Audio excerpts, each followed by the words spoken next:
ये क्वेश्चन ना 21 पे देखिए, शुरू कर दीजिए रिकॉर्डिंग। तो आज हम लोग कर रहे हैं नवंबर 2021 का पेपर। अभी इसके पहले एक पार्ट हो गया था, अब हम लोग दूसरा शुरू कर रहे हैं। तो ये नवंबर 20 नवंबर 2021। देखिए, इस क्वेश्चन में थोड़ा सा दो तीन लाइन एक टेबल बनवाना है, इसीलिए इस पे आए हैं। अ, एक है स्वलक्षण, एक है सामान्य लक्षण ना। नागार्जुन, इन स्वलक्षण और सामान्य लक्षण के बारे में क्या बोलते हैं? कुछ बोलते हैं ना। और वो जो बोलते हैं वो आया हुआ भी है।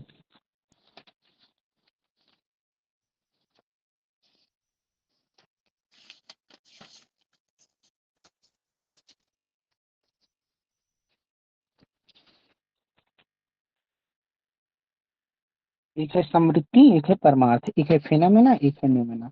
बोलते हैं द्वे सत्ये समुपाश्रित्य बुद्धानां धर्म देशना लोक समृद्धि सत्यम च परमार्थतः। बुद्ध के उपदेश को वो लोग नहीं समझ पाएंगे जो दो सत्यों को नहीं समझ पाएंगे। दो सत्य कौन कौन से हैं? एक समृद्धि और एक व्यवहार, एक फिनोमेना और एक न्यूमेना, है ना।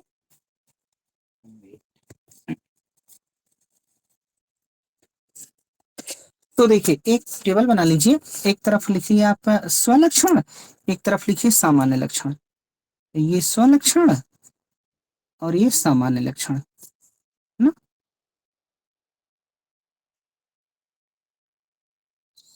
सामान्य लक्षण, देखिए स्वलक्षण ये प्रत्यक्ष का विषय होता है, इसको हम प्रत्यक्ष परसेप्शन से जानते हैं।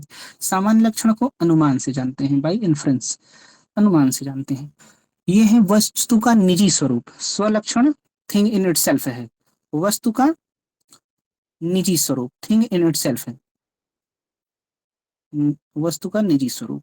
और ये है वस्तु का व्यावहारिक, केवल व्यावहारिक लिख लीजिए, थिंक फॉर इटसेल्फ, केवल व्यावहारिक है। इधर लिखिए अर्थ क्रिया सामर्थ्य है, अर्थ क्रिया सामर्थ्य है। किसमें? स्वलक्षण अर्थ क्रिया सामर्थ्य है, और इसमें अर्थ क्रिया सामर्थ्य नहीं है, अर्थ क्रिया सामर्थ्य नहीं है। ये कल्पना रहित है, इसमें इमेजिनेशन नहीं होता, कल्पना रहित है। और इधर क्या है? कल्पना युक्त है, कल्पना युक्त है। और स्वलक्षण क्या होता है? ये निर्विकल्प ज्ञान होता है, इसका निर्विकल्प ज्ञान, है ना। और इसको बोलते हैं सविकल्प।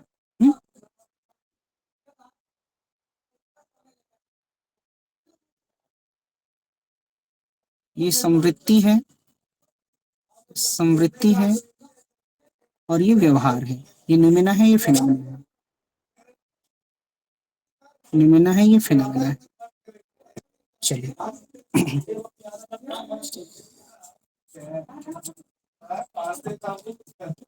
हो गया।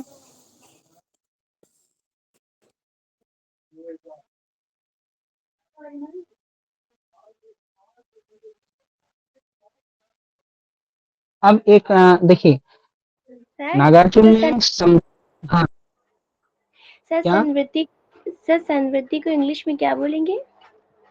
हाँ तो ये थोड़ा शायद गलत लिख दिया क्या आपने? ओ हाँ, गलत लिख दिया, सही बोले। समृद्धि को फेनामेना बोलेंगे हाँ सर। और व्यवहार को न्यूमेना बोलेंगे। तो रुकिए रुकिए, हाँ हाँ, समृद्धि को क्या बोलेंगे? फेनामेना, और व्यवहार को न्यू। हाँ, तब तो ये गलत ही हो गया पूरा। कौन किधर लिखे?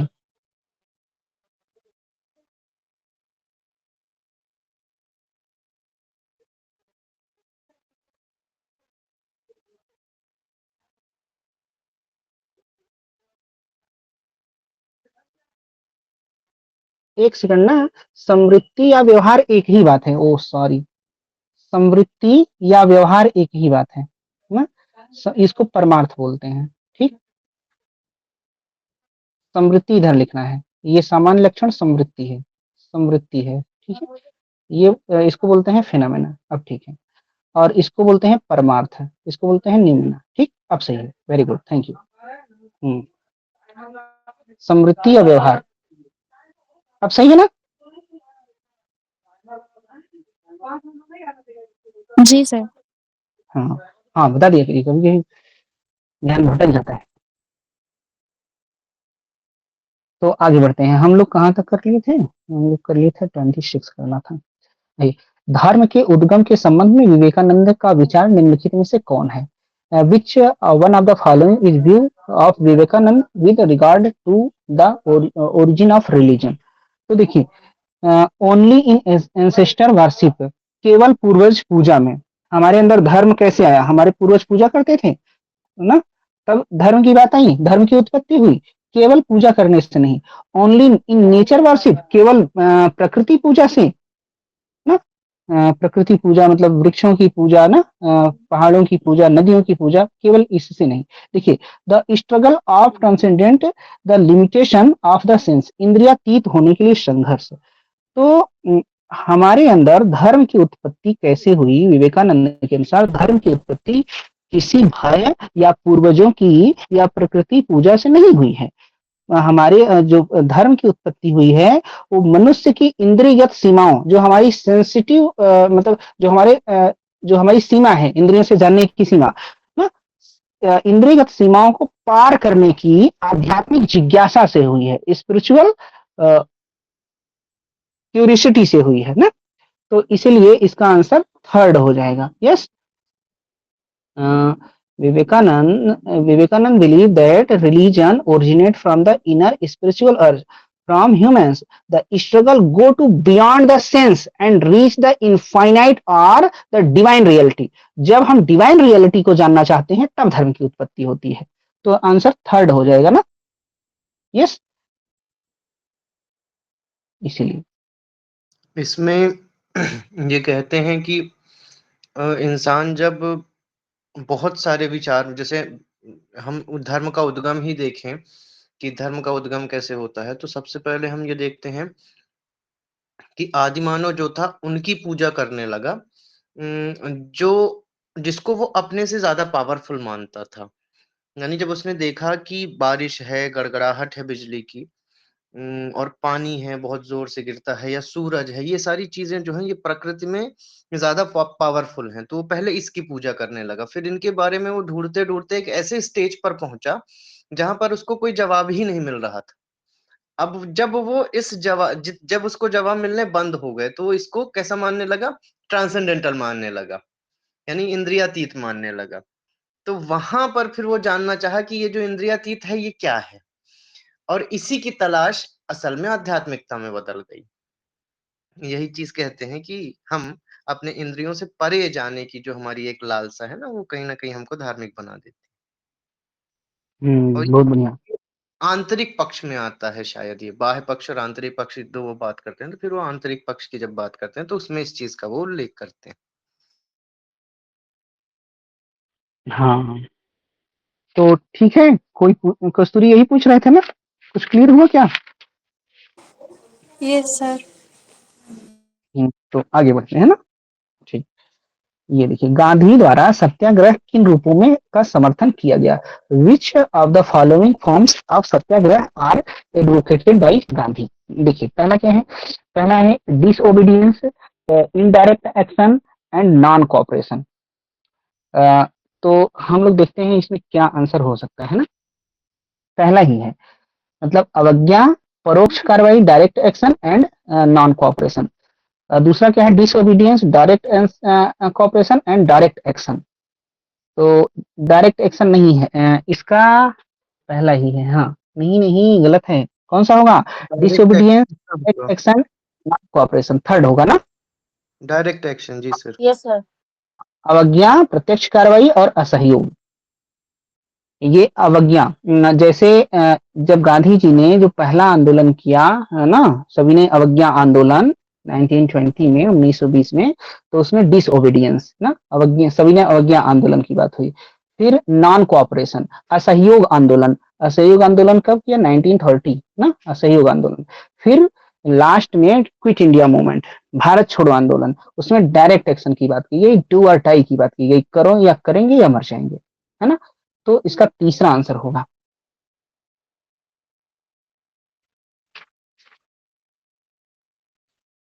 यस, और कुछ इसमें इसमें? एक हाँ। बड़ा अच्छा कॉन्सेप्ट है 10th की एनसीईआरटी में, जब इस असहयोग आंदोलन के बारे में बताया जाता है, नॉन कोऑपरेशन मूवमेंट के बारे में, तो वहां पर कहते हैं गांधी जी कि असल में अंग्रेज हमारी वजह से ही इंडिया में राज कर रहे हैं। अगर हम उनका सहयोग करना बंद कर देते हैं, अगर आप उनके बाल नहीं काटो, अगर आप उनके कपड़े नहीं धो, आप उनकी नौकरी ना करो, तो वो अपने आप यहाँ से चले जाएंगे। वो कैसे सरवाइव करेंगे? तो उन्होंने सारी चीजें सपोर्ट करने के लिए बंद कर दिया। इसलिए उस टाइम पे शुरू हुआ था धोबी बंद, नाई बंद, इस तरीके की चीजें चली थी। और उन्होंने कहा कि जब आप इस तरीके की चीजें करना बंद कर दोगे तो यहाँ से चले जाएंगे। तो शुरू में तो ये बहुत तेजी से आगे बढ़ा, सबने बिल्कुल बंद कर दिया, लेकिन फिर जरूरतें भी थी लोगों की, तो फिर कब तक ये चीजें चलता, तो फिर बाद में धीरे धीरे ये कमजोर हो गया। हम्म, तो यही, तो इसलिए इसका थर्ड आंसर, हाँ बहुत अच्छे। अब आगे बढ़ते हैं ना। ये देखिए, which of the following represent the correct regarding of ascent from mind to super mind as per Aurobindo. Arvind के दर्शन में मन से परामन, माइंड से सुपर माइंड जाने के लिए सही क्रम को बताना है। तो ये क्या होगा क्या? क्या होगा? 2 सर, 2। ए वन सर, अगर ये क्वेश्चन वन आप होगा क्या? हायर माइंड, तो ओवर माइंड। हाँ, हाँ, अगर ये क्वेश्चन आप भूल रहे हैं, आप ऐसे किया करिए, जो डिक्शनरी में आपने वो रीजनिंग पढ़ा होगा, डिक्शनरी में जो अरेंज करते हैं ना, वर्ड अरेंजिंग, पहले कौन सा आएगा वो कौन सा आएगा, वही कर लिया करिए। Higher mind, illumined mind, intuitive mind, over mind, इसका पहला है ना। कहाँ से कहाँ तक जाने के लिए? माइंड टू सुपर माइंड तक से जाने के लिए। जैसे जब अरविंद के अकॉर्डिंग जब हमारा ये इवोल्यूशन होता है ना, तो पहले देखिए क्या होता है, पहले मैटर होता है, मैटर होता है, इसको जड़ बोलते हैं। मैटर के बाद क्या होता है? लाइफ होती है, प्राण बोलते हैं, लाइफ। लाइफ के बाद क्या होता है? मन होता है, मन को साइके बोलते हैं, साइके। फिर उसके बाद क्या होता है? फिर मानस होता है, इसको भी माइंड बोलते हैं ना, इसको माइंड बोलते हैं, मानस। मानस के बाद क्या होता है? अति मानस, यानी सुपर माइंड होता है। सुपर माइंड के बाद ब्लिस, आनंद होता है। उसके बाद आनंद के बाद सेल्फ कॉन्शियसनेस फोर्स, चित्त होता है, चित्त। फिर सबसे ऊपर क्या होता है? प्योर एग्जिस्टेंस, शुद्ध सत्य, प्योर एग्जिस्टेंस। तो यहाँ पे क्वेश्चन क्या है? यहाँ पे हमें करना है कि मन से परामन, यानी माइंड से सुपर माइंड। देखिए ये वाला देखना है आपको, ये बीच में माइंड से सुपर माइंड के जाने के लिए हमको कितनी अवस्थाओं से होकर गुजरना होता है? तो वो 4 अवस्थाओं से गुजरना होता है। पहला क्या है? अतिमानस, सुपर माइंड। हाँ, सॉरी, पहला क्या है? हायर माइंड, उच्चतर मन, फिर illumined mind, intuitive mind, over mind, है ना। हायर माइंड क्या होता है?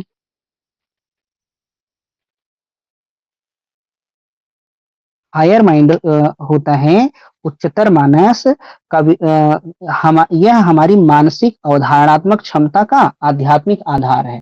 मतलब माइंड से सुपर माइंड जाने के लिए पहले हम हायर माइंड पे जाएंगे। हायर माइंड क्या है? Spiritual parent of our conceptive mental ideation. उसके बाद आता है दूसरा वाला, इल्यूमाइंड माइंड। इल्यूमाइंड माइंड ना, अंतर्दृष्टि। अंतर्दृष्टि, हाँ, नहीं, इल्यूमाइंड माइंड को भी आप क्या बोलते हैं? प्रबुद्ध मन, है ना, या इसको प्रदीप्त मन भी बोलते हैं। इसमें क्या होता है? मानस की क्रियाएं विचार मूलक नहीं होती, दृष्टि मूलक होती हैं। इसमें विचार नहीं होता, दृष्टि होता है। देखिए, विचार और दृष्टि में क्या अंतर है? देखिए, जो प्रकाश रूप दृष्टि से प्राप्त है सत्य है, वह विचार के माध्यम से प्राप्त सत्यों से कहीं अधिक ज्ञान परक है। मतलब इसमें हम विचार नहीं करते, इसमें हम क्या करते हैं? हमारी दृष्टि ओपन हो जाती है, तो ये दूसरा है। और थर्ड है इंट्यूटिव माइंड, अंतर्दृष्टि, यह चेतन शक्ति है जो उच्चतर मन और प्रदीप्त मन में कहीं अधिक, मतलब ये इन दोनों से ज्यादा बेटर होती है, ये इसके निकट होती है। लास्ट में होता है ओवर माइंड।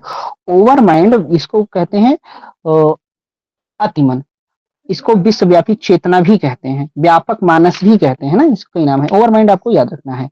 ओवर माइंड को अज्ञान का जनक भी कहते हैं। अगर सही में पूछा जाए कि ये सुपर माइंड और माइंड के बीच का जो मध्यम कड़ी है, एक प्रश्न आता है कि ज्ञान और अज्ञान के बीच की जो कड़ी है वो कौन है, वो अतिमन होता है ना, यही आता है ना ओवर माइंड। तो आपको ये चारों याद रखना है। माइंड से सुपर माइंड जाने के 4 स्टेजेस हैं, है ना।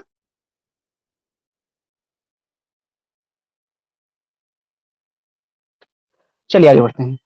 हम लोग एक बार अरविंद बहुत अच्छे से पढ़े थे, उसका हमने नोट्स भी बनाया था। आप लोग कहेंगे तो एक दिन आधे घंटे लगा के ना उसको नोट्स, मतलब ये स्क्रीन शेयर करके कर दिया जाए, पढ़ लिया जाएगा। इसको यस सर। सर ऐसे भी समझ सकते हैं कि माइंड से ऊपर माइंड, मतलब माइंड जब अपने ऊपर के लेवल पे जाता है, तो इसको ऐसा समझ सकते हैं कि जब ये ऊपर माइंड की तरफ जाता है, यानी अतिमनस की तरफ जाता है और सच्चिदानंद की झांकी प्राप्त करना चाहता है, तो इसका पहला स्टेज होता है हायर माइंड। हायर माइंड के बाद जब वो ज्ञान से प्रकाशित हो जाता है, तो एलो माइंड कहलाता है। यानी वो प्रकाशित हो जाता है, लेकिन चेतन नहीं होता उस तरीके से। लेकिन जब प्रकाशित हो जाता है, तो उसकी अपनी अंतर्दृष्टि निर्मित हो जाती है। तो वो फिर इंट्यूशन वहां पे डेवलप होता है, और जब इंट्यूशन डेवलपमेंट हो जाता है तीसरे स्टेज में, तो अपने तरीके से कहीं कहीं थोड़ी सी उसको सच्चिदानंद की झांकी मिलने लगती है, और वो स्टेज हो जाती है फिर अतिमनस की, जहां से हमको थोड़ा थोड़ा ये जानकारी मिलने लगती है कि सच्चिदानंद का स्वरूप कैसा है। तो ये एक तरीके से स्टेज हो गई। हाँ, बहुत बढ़िया। यही। अब आइए, according to K C Bhattacharya philosophy is concern with, K C Bhattacharya के अनुसार दर्शन शास्त्र किससे संबंधित है, क्या होगा, कौन कौन सी चेतना के स्तर, ट्रांसेंडेंटल, ऑब्जेक्टिव, स्पिरिचुअल, तीनों में तो होता है। तीनों होता है, ये ए बी सी हो जाएगा, A B C. Empirical state क्या होती है, ये विज्ञान से संबंधित होती है। हाँ, ये साइंस से होती है।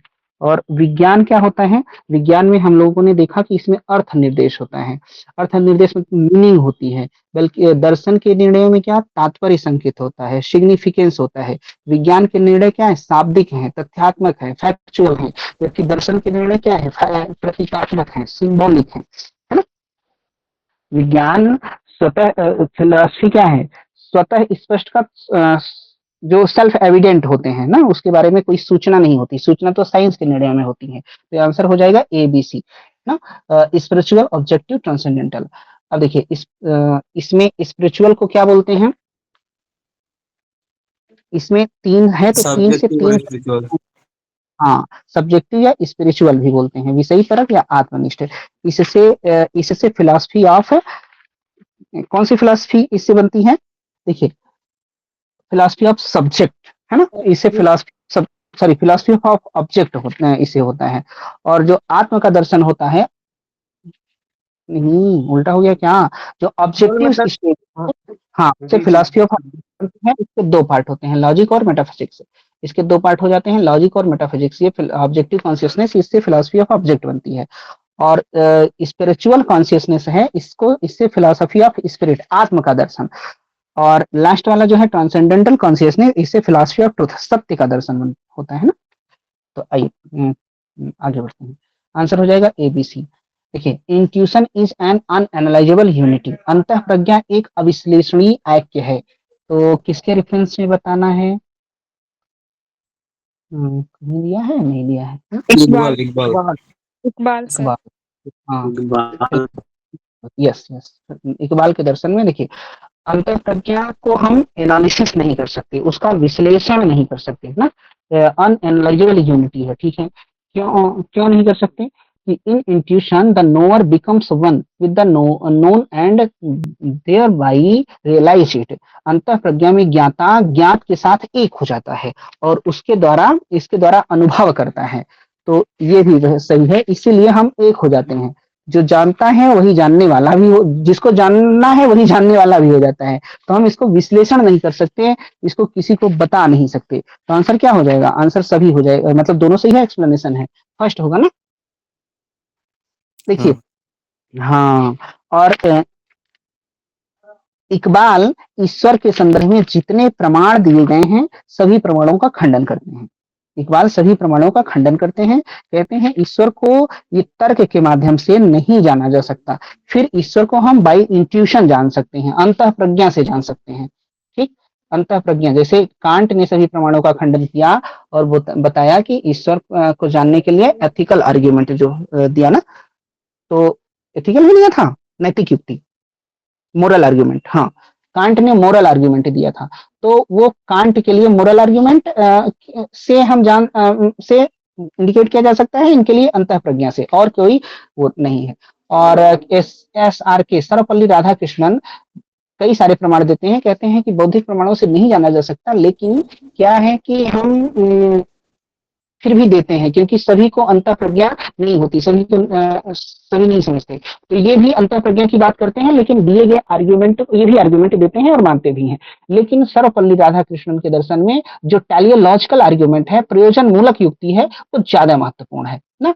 ऐसे ही गांधी भी कहते हैं, गांधी भी सभी प्रमाणों को मानते हैं, खंडन नहीं करते, लेकिन अंतः प्रज्ञा को भी मानते हैं। ऐसे, हाँ, ऐसे और विवेकानंद भी, अभी आया था विवेकानंद का अभी, तो विवेकानंद भी कई सारे प्रमाण देते हैं और ये भी अंतर प्रज्ञा को ज्यादा महत्व देते हैं, टैगोर भी।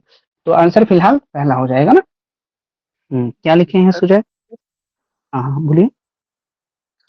और सर इसमें एक क्वेश्चन आता है, क्या मृत्यु के बाद भी जो मनुष्य है वो उसका एकात्म एक होता है क्या ईश्वर के साथ? किसके रेफरेंस में? इकबाल के रेफरेंस में सर। देखिए, एकात्म तो नहीं होगा, क्योंकि ये इससे हाँ रिलेटेड भी एक क्वेश्चन आया है।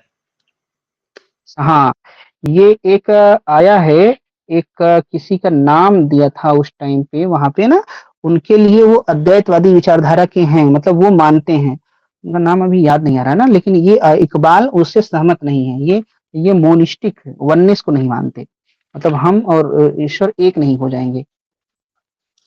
जी सर। और वो तो ऐसा, अपने में पूर्ण रहेगा लेकिन एक नहीं होगा, हाँ, ऐसा एक कॉन्सेप्ट आता है बीके लाल में, बिल्कुल लास्ट में ये चीज लिखी हुई है। कौन सा नाम था उनका अभी याद नहीं आ रहा, वो क्वेश्चन आएगा 25 में तो हम लोग देखेंगे। हाँ, जी सर। यही। देखिए, सुजय कुछ लिखे हैं, चाहे तो आप बोल के बता दीजिए ना, सुजय को वहाँ कर्मा कर। According to Allama Iqbal, Khudi is the concept of the self or ego, representing the core of an individual being that connects them to the divine। आप चाहें तो इसको बता दिया करिए पढ़ के ना, अच्छा है। बोल के तो फर्स्ट हो जाएगा। आइए आगे बढ़ते हैं। Given below are two statement, तो स्टेटमेंट दिए गए हैं, बताना है। Truth is subjective, truth is not in what you believe but in how you live. सत्य व्यक्तिपरक है, सत्य वह नहीं है जो आप मानते हैं, सत्य वह है जो आप जीते हैं। तो क्या होगा? इसमें दोनों सही है ऐसा और सर तो सही है। हाँ, दोनों सही है, एक्सप्लेनेशन नहीं है। हाँ, ये दोनों लाइन इन्हीं की है, बट एक्सप्लेनेशन सत्य इसलिए व्यक्तिपरक नहीं है ना, केवल, ठीक है। तो आगे बढ़ते हैं फिर। शास्त्र के अनुसार प्रामाणिक रूप से जीने का क्या अभिप्राय है? टू लिव ऑथेंटिकली फॉर शास्त्र मीन्स, चलिए देखिए, इसका सर किसी के हाँ, पिछले वाले का सर कौन सा हो जाएगा, फिर पहला ही हो जाएगा। होगा ना, हाँ, ये एक्सप्लेनेशन नहीं है, ऐसा है। जी सर। हाँ, सत्य को इसलिए व्यक्तिपरक नहीं है कि वो आप मानते हैं, वो ना सभी के लिए सत्य व्यक्तिपरक है, तो इसका एक्सप्लेनेशन है नहीं, और दोनों सही है। कोई दिक्कत जी हो सर। किसी को तो? हाँ, भाई, शास्त्र के लिए प्रामाणिक रूप से जीने का क्या अभिप्राय है? तो क्या अभिप्राय है? सर किरकेगार्ड ही यही कहते हैं ना कि सत्य को मैं तब तक नहीं मानूंगा जब तक वह मुझ में जीवांत ना हो जाए। अंत ना हो जाए, हाँ इन्हीं का है। जी सर। हाँ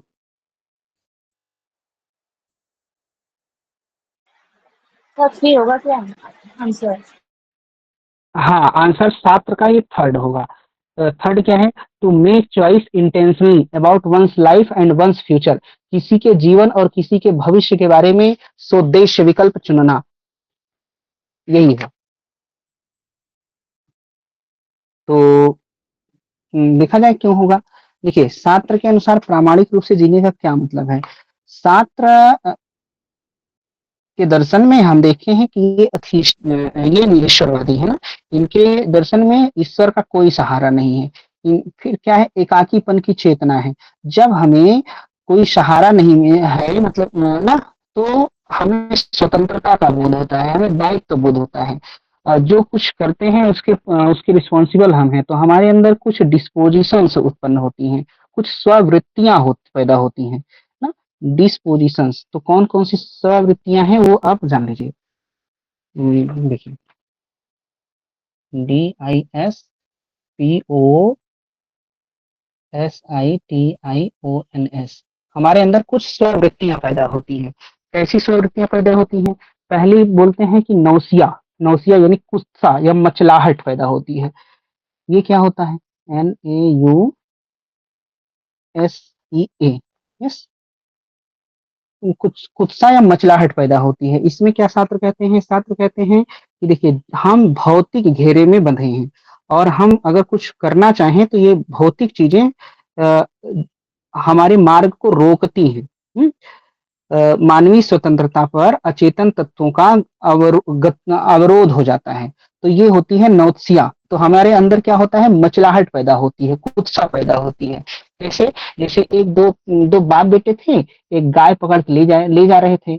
गाय पकड़ के ले जा रहे थे, गाय, ये लोग आगे ना, तो ये गाय मतलब, अब क्या हुआ, गाय कुछ देर बाद ये अपना पगहा, हमारी तरफ पगहा बोलते हैं जिससे रस्सी से वो बंधी होती है, वो छुड़ा के भाग गई। अब भाग गई तो अब पहले ये दोनों वो गाय इनके पीछे भाग रही थी, चल रही थी। अब ये दोनों गाय के पीछे भाग रहे हैं। मतलब जो जो बाहर की चीजें हैं वो हमारे अंदर अवरोध पैदा कर दी ना। तो कुछ यानी हमारे अंदर मुचलाहट पैदा हो गई।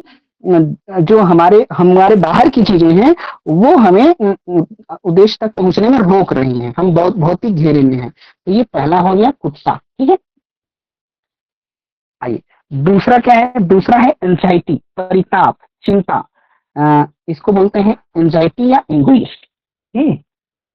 ANXIETY, एंजाइटी यानी चिंता या परिताप भी बोलते हैं।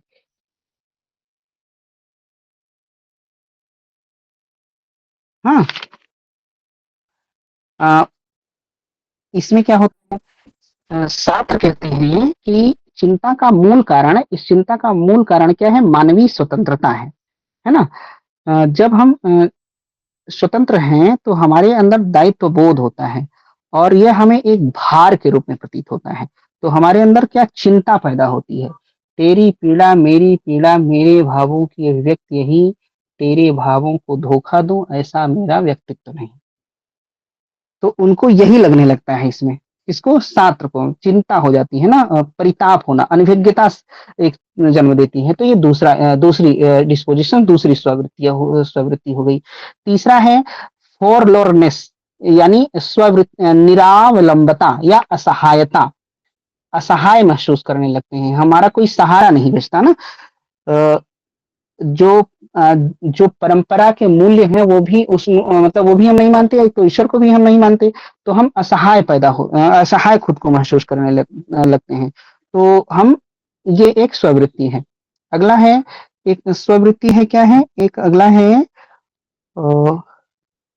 डिस्पेयर, निराशा। निराशा ना, DISDESPAIR, ठीक। निराशा पैदा हो जाती है हमारे अंदर।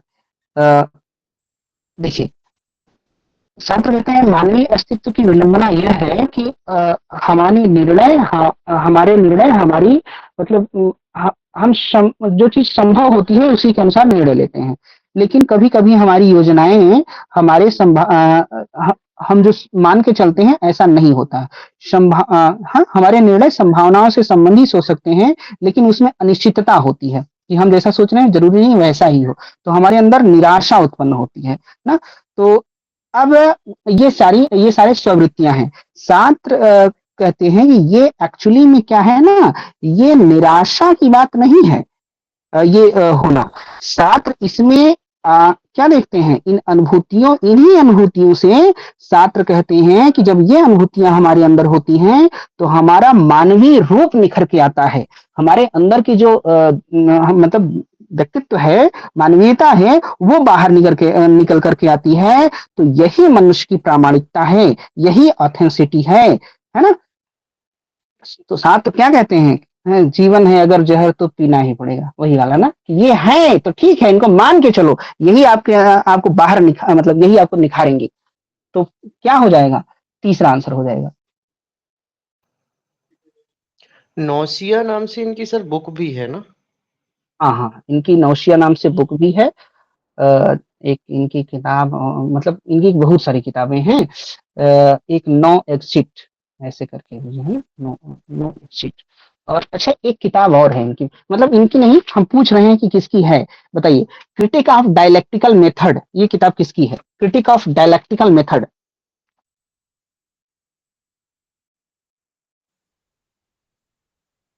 क्रिटिक ऑफ डायलेक्टिकल, हाँ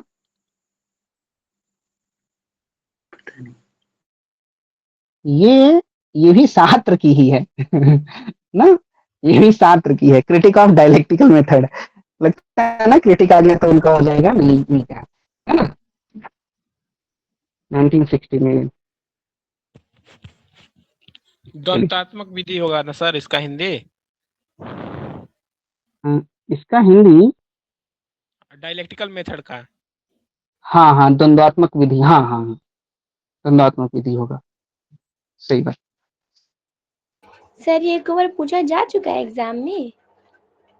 ये हाँ पूछा जा चुका है एकदम। Yes sir. डायलेक्टिकल मेथड का शायद आता था नेट वाले पेपर में। हाँ आया हुआ है, और हमें लग रहा है जो पेपर कैंसिल हुआ था, ये ऑफलाइन पेपर, उसी में आया था, है ना। क्राइसिस भी आया था ना। सर पॉइंट नंबर 3 की इंग्लिश क्या होगी? असहाय का सर हेल्पलेसनेस लिख लें। फोरलोरनेस, ऐसे FORLORNESS। Okay sir, thank you. लेकिन इनकी सर बीइंग एंड नथिंगनेस ही सबसे फेमस बुक रही है। हाँ वो है, और हालांकि किताबें और भी इनकी पूछी जाती हैं। एक इनका स्टेटमेंट भी कई सारा पूछा जाता है। एक ये है कि प्रत्येक मनुष्य नरक है, नहीं प्रत्येक, सॉरी, दूसरा व्यक्ति नरक है, ऐसे करके है। ये लिख लीजिए, इस छात्र का बहुत। हेल इज हाँ other people, hell is other people. हाँ, other people is hell, yes.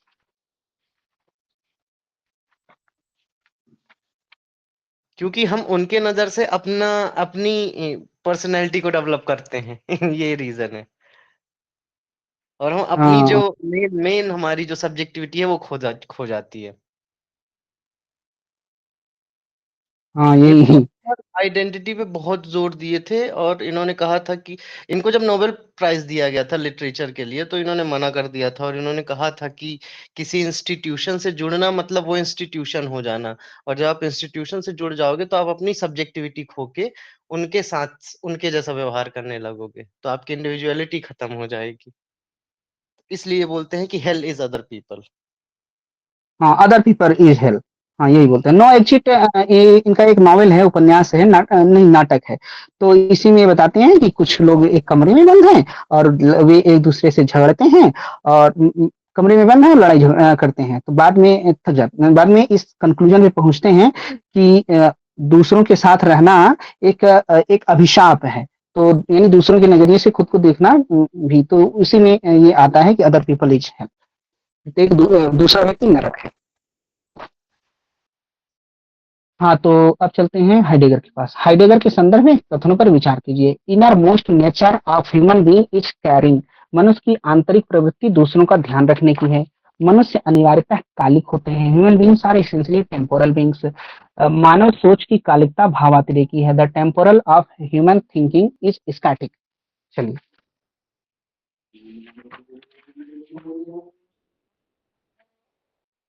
तो सोचिए इसको क्या हो सकता है।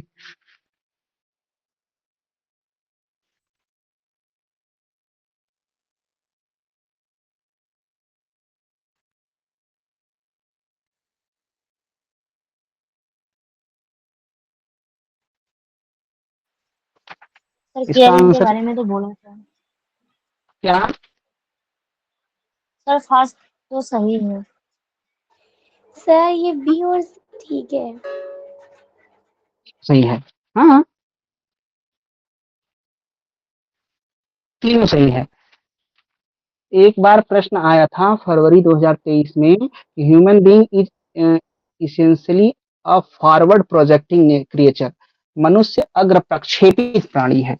मनुष्य क्या है? अग्र प्रक्षेपित प्राणी है। यहाँ यहाँ पे क्या लिखा है? मनुष्य अनिवार्यतः कालिक होते हैं, है ना? सर हाँ, सर ये पहला वाला इसलिए ठीक है क्योंकि सर हाइडेगर केयर की बात करते हैं, यानी कि लगाओ। और सर बी और सी भी ठीक है क्योंकि ये सर टाइम की बात करते हैं, इनकी एक बुक भी है being and time, yes, concept बहुत। ऑफ। हाँ, यस सर, बुक है ऑन बीइंग एंड टाइम। तो सर टाइम पर इन्होंने इतना लिखा है तो सर टाइम तो सही हो गई इनके में। हाँ। और केयर के 3 पक्ष हैं: एग्जिस्टेंस, फैक्टिसिटी, फॉलोनेस। अस्तित्वपरकता, तथ्यता, पतनशीलता। ठीक है, 2 सही हो गया। और तीसरा?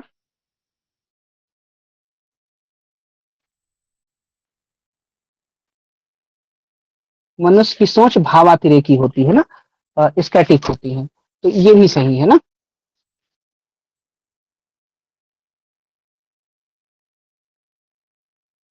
ये और कोई अगर इससे बोलना चाहिए तो बोलिए।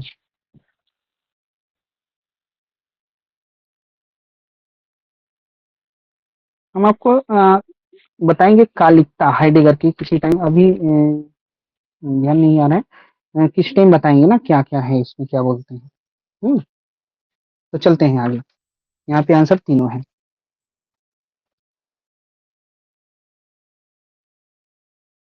आइए। सर ये बोलते हैं ना कि जो हाँ, सिन एंड के बारे में बोलते हैं, तो जो टाइम है वो वो मनुष्य के लिए ही है। जो टाइम को हम बोलते हैं कि ये मतलब इसको हम चेंज नहीं कर सकते। हाँ, ये बोलते हैं कि नहीं, जो समय है वो मनुष्य के लिए है। जब तक मनुष्य जिंदा है, समय उसी के लिए है, उसी की तरह ही है। तो ये सब्जेक्टिव है, ये ऑब्जेक्टिव नहीं हो सकता है। हम अगर मर जाएंगे तो हमारे लिए समय का कोई मूल्य नहीं है। चाहे वो पास्ट हो, प्रेजेंट हो, फ्यूचर हो, या अभी हो, दूसरे टाइम हो, इसका कोई मतलब नहीं है। हाँ। यही ना सर? हुँ, ऐसे कुछ है। ये सर आपने बताया भी था एक बार शायद। हाँ, यस सर, वो यही कहते हैं कि मानव का जो अस्तित्व है वो हर क्षण है, वर्तमान भविष्य वो सब समेटे हुए। सर ये बुक में है, बिफोर 87 पेज नंबर पे। कितने पेज नंबर पे? हाँ। 487 सर, पेज नंबर। से बीके लाल। जी सर। देखिए, बीके लाल की ना, आपको एक पुराना वाला मिलेगा, एक नया वाला मिलेगा। हो सकता है पुराना वाले में ये 487 पे ना हो ना, तो पुराने वाले में कुछ गलतियां नहीं है, और ये नए वाले में ना कुछ गलतियां हो गई हैं, वर्तनी स्पेलिंग की गलतियां हो गई हैं। तो अगर किसी में नहीं होगी तो अच्छा है, लेकिन कुछ कुछ में है। सर हम फोटो धन्यवाद। भेज खींच के। ठीक। आइए, निम्नलिखित में से किसने इस विचार का समर्थन किया: यदि आप धार्मिक विश्वासों को स्वीकार नहीं करते तो आप उन विश्वासों को स्वीकार नहीं करने से मिलने वाला लाभ गंवा देंगे। यदि आप ईश्वर को नहीं मानते तो उससे जो लाभ होता है वो आप गंवा देंगे। ठीक है, फिर क्या है? और भूल करके संरक्षण प्राप्त करने की तुलना में लाभ गंवा देना बदतर है। मतलब अगर आपको कुछ लाभ हो रहा है तो आप उसको लाभ ले लीजिए ना। प्रैग्मेटिक थियरी इनका है ना, व्यवहार जो कॉन्सिक्वेंट को देखता है, जो परिणाम को देखता है। तो कौन हो जाएंगे? विलियम जेम्स हो जाएंगे। William who among the James. Following the view that if you withhold your assent to religious belief, then you will be lose loss the benefit that come from accepting those beliefs. And और बताते हैं, if it is worse, यह बेकार है, खराब है क्या, to lose the benefit than the gain to protection from hearing, और लाभ गंवा देना ये खराब है ना। तो ये सीधे सीधे विलियम जेम्स का हो जाएगा। इनकी किताब का नाम क्या है? Varieties of religious experience। हाँ, वैराइटीज ऑफ रिलीजियस एक्सपीरियंस, ठीक, हाँ यही है ना। आइए आगे बढ़ते हैं। दूसरों के लिए हमारा, हाँ रुके हैं। देखिए सर, विलियम जेम्स की सर आपने बुक का नाम अभी क्या बताया? बता दो पूर्वी एक बार फिर से। Varieties of Variety- religious experience। क्या, वैराइटीज ऑफ रिलीजियस एक्सपीरियंस, ठीक है। Yes sir। Yes varieties of religious experience में ये रहस्यवाद की कुछ विशेषताएं देते हैं। 4 विशेषताएं हैं, वो आपको याद रखना है। क्या क्या देते हैं? पहली है अनिर्वचनीयता, इनफेबिलिटी ना, इंग्लिश में लिखना क्या, या हिंदी में? आई एन, सर इंग्लिश में भी है। हाँ, अनिर्वचनीयता।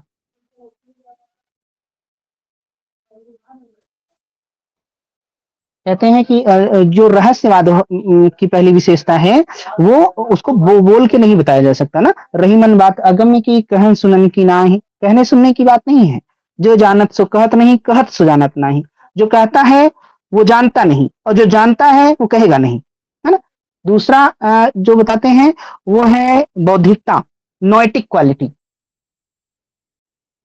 Noetic quality.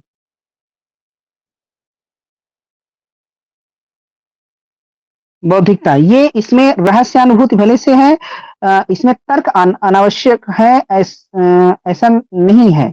मतलब इसमें बौद्धिक भी होता है, ये पूरी तरह से वो नहीं है, मतलब अंधविश्वास नहीं है ना, ऐसा। और तीसरा जो बताते हैं अल्पकालिकता,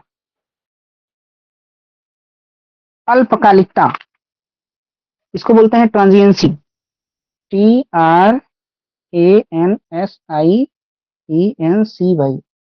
ना, अल्पकालिकता। एक घड़ी आधी में पुनि आधी, तुलसी संगत साधु की हरहि कोटि अपराध।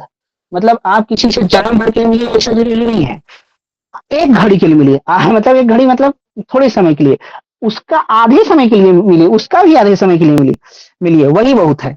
एक घड़ी आधी में पुनियादी, तुलसी संगत साधु की हरहि कोटि अपराध। आपके बहुत सारे अपराध का हरण कर लिया जाएगा। अल्पकालिकता। अगली विशेषता जो बताते हैं वो निष्क्रियता, पैसिविटी, निष्क्रियता, पैसिविटी, है ना। चाह गई चिंता गई, मनवा बेपरवाह, जिनको कुछ न चाहिए सो साहन पतिशाह। जिनको कुछ नहीं चाहिए वो अपने आप में राजाओं के राजा हैं, है ना। तो एक दिन आशुतोष बताए थे ना, जब सिकंदर लौट रहा था तो कौन मिला, एक डायोजनीस। जी सर। हाँ, बोला कि काहे यहाँ लेटे हो, तो चलो तुमको राज्य में ले चलते हैं। तो कह रहे हैं वहां क्या होगा, कहें बढ़िया सिंहासन पर बैठाएंगे। तो बोल रहा है उससे क्या होगा, कह रहे हैं कि अरे अच्छे अच्छे खाने को मिलेगा। तो उससे क्या होगा, तो तुम्हें सुख मिलेगा। अरे सुख जो मिलेगा, इतना प्रपंच करने के बाद जो सुख मिलेगा, वो सुख तो हमें आधे ही मिल रहा है, हटो धूप जाने दो। हाँ, धूप हमारे ऊपर आ रही, उसको मत रोको। जिनको कुछ न चाहिए सो साहन पतिशाह। चलिए, तो कहाँ गए हम लोग। ये बताते हैं, ये कौन, विलियम जेम्स, अपनी किस बुक में, वैराइटीज ऑफ रिलीजियस एक्सपीरियंस। आगे बढ़ते हैं। दूसरों के लिए हमारा दायित्व तो हमारी व्यक्तिपरकता से व्युत्पन्न विशेषता नहीं है, बल्कि इस संसार में हमारी व्यक्तिपरकता को अर्थपूर्ण दिशा और उन्मुखता प्रदान कर आधार प्रदान करता है। ये किसका है? Our responsibility for others, philosophy of others किसका है? हाँ, ये लेविनास का है। लेविनास का आपके सिलेबस में कितनी शायद 2 चीजें हैं ना, क्या क्या है, सिलेबस भी देखते रहा करिए ना। ये कौन से यूनिट में होगा?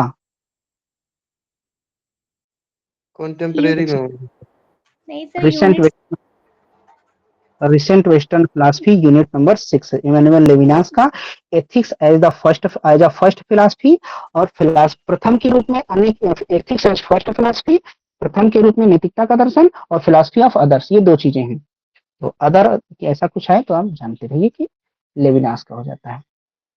आइए, consider the following statement with reference to Kautilya. Kautilya के दर्शन में सही बताना है। The aim of the polity is the yogakshema of the subject. राजनीति का लक्ष्य प्रजाओं का योगक्षेम है। तो सही बात है, प्रजा का योगक्षेम। योग और क्षेम ये क्या होता है? योग मतलब है जो आपको नहीं प्राप्त है उसको प्राप्त करना ना, अप्राप्त की प्राप्ति, जो नहीं है आपके पास उसको गेन करना, वो योग है। और क्षेम मतलब जो पुराना आ रहा है आपको भूल न जाइए, उसका संरक्षण करना ना, ये योगक्षेम गीता में है। तो योगक्षेम मतलब उसके कल्याण की बात करना है, तो पहला सही है। कर्बिंग ऑफ द मत्स्य न्याय with in the states is advocate. राज्य के भीतर मत्स्य न्याय पर अंकुश लगाने का समर्थन किया गया है ना, ये भी सही है। मत्स्य न्याय समझते हैं? जैसे तालाब में बड़ी मछली छोटी मछली को खा जाती है ना, तो वहां कोई बोलने वाला नहीं है, किसी के पास जाएंगे नहीं न्याय के लिए। तो ऐसे ही बड़े लोग छोटे लोगों को कुछ का शोषण ना करें, उनको उनका अस्तित्व ही ना खत्म कर दें, ऐसा ऐसा नहीं होना चाहिए। शेर और बकरी एक घाट पर पानी पीने चाहिए, ऐसे होता है ना। तो दूसरा भी सही है। योगक्षेम का दायित्व राज्य का नहीं है। Yogakshema is not the responsibility of the state. गलत बात है, यहाँ नॉट नहीं, नॉट लिखा है इसलिए गलत है। आंसर क्या हो जाएगा? ए एंड बी कहीं है?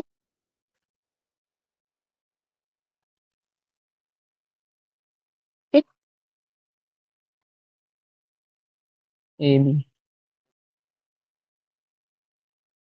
आइए, उपेक्षा अकॉर्डिंग टू कामंदक, कामंदक के अनुसार उपेक्षा क्या है? तो उपेक्षा डिप्लोमेटिक इंडिफरेंस, कूटनीतिक उदासीनता ना। हम क्या हैं? उदास इंडिफरेंस मतलब न्यूट्रल हो जाएंगे। तो उपेक्षा का मतलब यही है।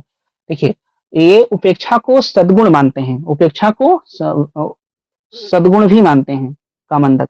कामंदक के अनुसार त्रयी क्या है? कामंदक के अनुसार त्रयी वही है जो ऋग्वेद, यजुर्वेद, सामवेद। तो इसका थर्ड हो जाएगा ना। Yes sir. देखिए, बौद्ध में जो मैत्री करुणा मुदिता उपेक्षा की बात आती है, मैत्री करुणा करुणा मुदिता उपेक्षा। उपेक्षा का मतलब क्या? समान भाव बने रहना या समत्व का भाव रखना। एक दृष्टा की भांति, एक दृष्टा मतलब साक्षी भाव से देखना, है ना। तो यहाँ पे हमको न्यूट्रल हो जाना है, ऐसा है।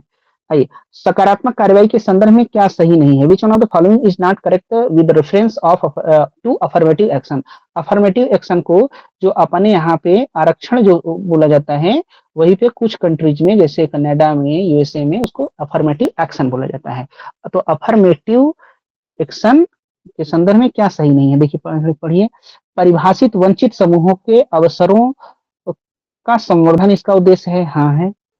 It is intended to promote opportunity to the definite disadvantage groups. जो हाशिए पर लोग हैं, हो गए हैं, जो मार्जिन पर हो गए हैं, उनको मुख्य धारा में लाना है।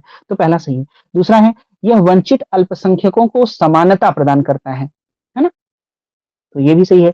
It provide equal access to disadvantage minorities. अगला क्या है? यह अतीत में भेदभाव की भरपाई को उचित ठहराता है। जो पास्ट में भेदभाव हुआ है, तमाम चीजें हुई हैं, छुआछूत और सब कुछ ना, उनको बाहर रखा गया है, ये उसकी भरपाई करना है, ये भी सही है।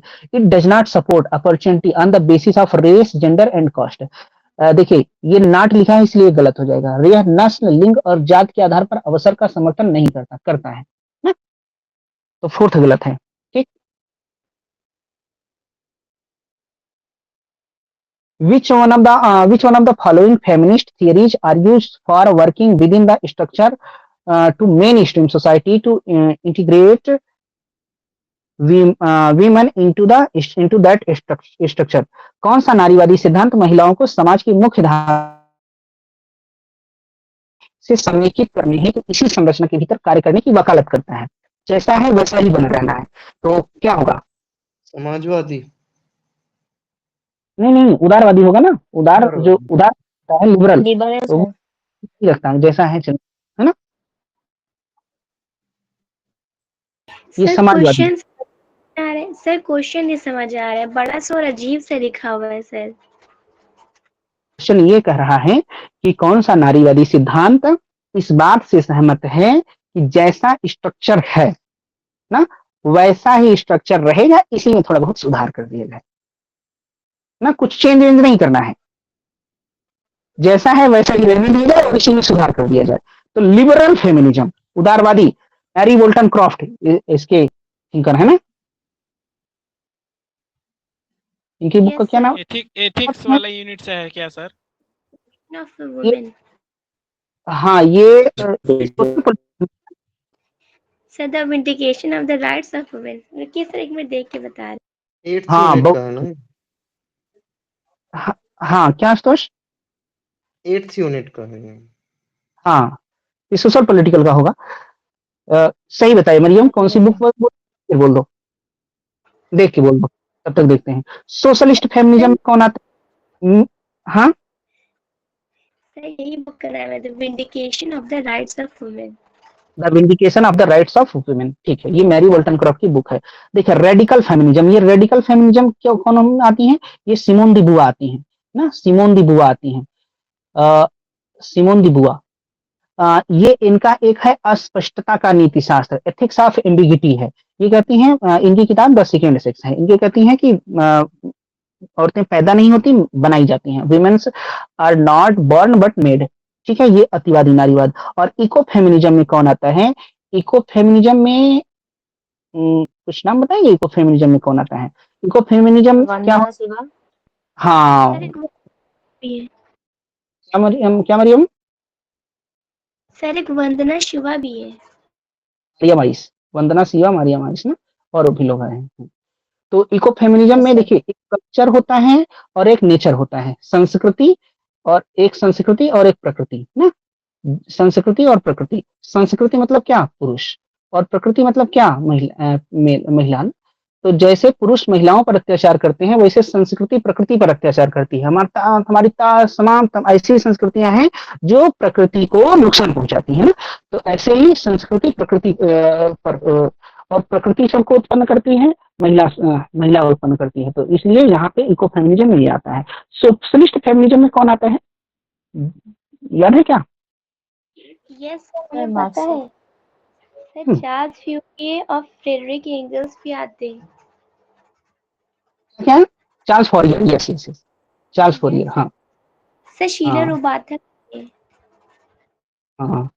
और वो फ्रेडरिक एंगल्स जो है ना वो मार्क्सवादी नारीवाद है ना, मार्क्सवादी फेमिनिज्म है, मार्क्सिस्ट फेमिनिज्म है। Yes yes sir. चलिए आगे आगे बढ़ते हैं। हाँ क्या? सर यानी कि जो मार्क्सवादी है और जो सोशलिस्ट दोनों से अलग अलग है। सोशलिस्ट में ये आएगा और मार्क्सवादी में उनका नाम आता है, हाँ अलग अलग है। देखिए सोशलिज्म एक ऐसी टोपी है जिसको हर आकार की टोपी है जिसको हर कोई पहनना चाहता है। कौन कहता है? जोध। हाँ सीएम जोध ना, सीएम जोध। ठीक, तो समाजवाद बहुत लोग, कई तरह का समाजवाद है, ठीक है। मार्क्स कहते हैं कि ये कम्युनिस्ट व्यवस्था के पहले मार्क्स सोशलिस्ट व्यवस्था आएगी, ये उनका अपना थियरी है। आइए, चार्ल्स टेलर की मान्यता की राजनीति के अनुसार निम्नलिखित में से कौन सा सत्य है? As per the politics of recognition, पहचान की राजनीति of Charles Taylor, which one of the following is true? तो क्या होगा? झूठ क्यों बोलेंगे, सही बोल रहे हैं। नहीं सर उन्होंने जोध बोला ना, जो तो हमें लगा झूठ कह रहे थे। JOAD, ठीक। झूठ कौन से थिंकर का नाम है? ये बताओ, इनकी एक किताब पूछी गई, बताओ जरा तो कौन सी किताब इनकी पूछी गई है?